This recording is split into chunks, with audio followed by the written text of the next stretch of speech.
We're just about to harvest potatoes. We planted them on the 2nd of April. They're variety Charlotte, second early, so they come ready before main crop. It's the 9th of July today.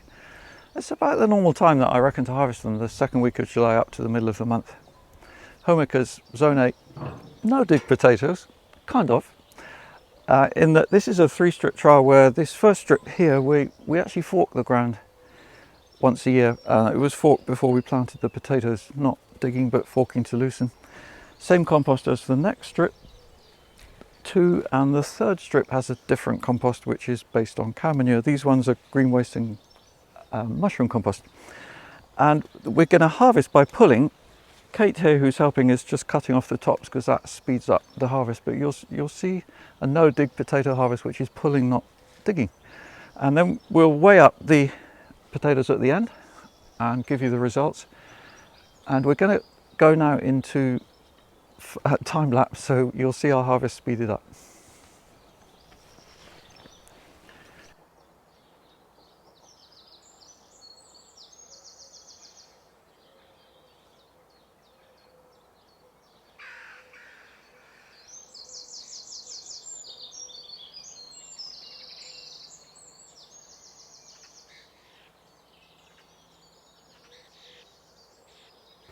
So we finished harvesting, and that was fascinating. You will have seen how the potatoes pull out. It's not difficult, it's fairly quick. We were just using quite rough, hoary hands and fingers to get in there and pull them out. You could use a trowel just to help. The advantage of using fingers is that no potatoes get damaged. And the results were fascinating because of the 3 strips, the lowest harvest was the ground that had been forked to loosen it. That was 12.5 kilos here, strip 1.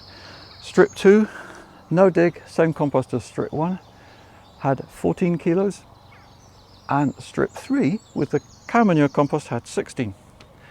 Now we're doing all different vegetables in this trial, and it doesn't always happen that strip 3 has the highest result. You can see more of these kinds of results on my website on the trials page. But one other thing that's interesting about the trials going on here is that this was no rotation, and that harvest you just saw of potatoes is the 6th year in a row of growing potatoes in this strip in the same soil.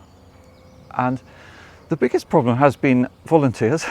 So there's always 1 or 2 that get left, and we need to remove them before we plant. So we did that late March this year.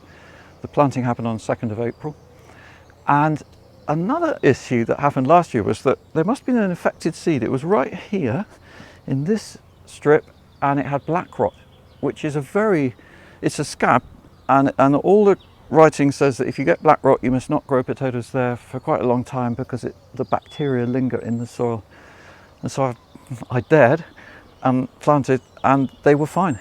There's no disease at all in these potatoes. There was a little bit of brown spotting on the leaves, which is a kind of alternaria. It's not blight of any kind. Blight is quite distinctive, both early and late blight, and in UK it's too cool mostly for early blight, and so far it hasn't been quite wet enough for late blight here. And you will know it if you get it. These were fine, they were healthy, and there was very little scab. That's thanks to having the compost mulch on top and not dug in all of the 3 strips. And yeah, there you go, 42.5 kilos from this area of ground. I'm very happy with that. We're now going to plant leeks. So this is a first crop only. This is 1/2 of the growing year, or just over. And the leeks are going to go in right now. They were sown in April, so they're already 3 months old. We've potted them on. And that means that this area of ground, in the last, it's the 6th year in a row of leeks as well. In the last 5 years, we've been averaging around 20 to 25 kilos of leeks from this ground after harvesting the potatoes, and we're not putting on any more compost at this stage. The compost goes on once a year after the leek harvest in December usually.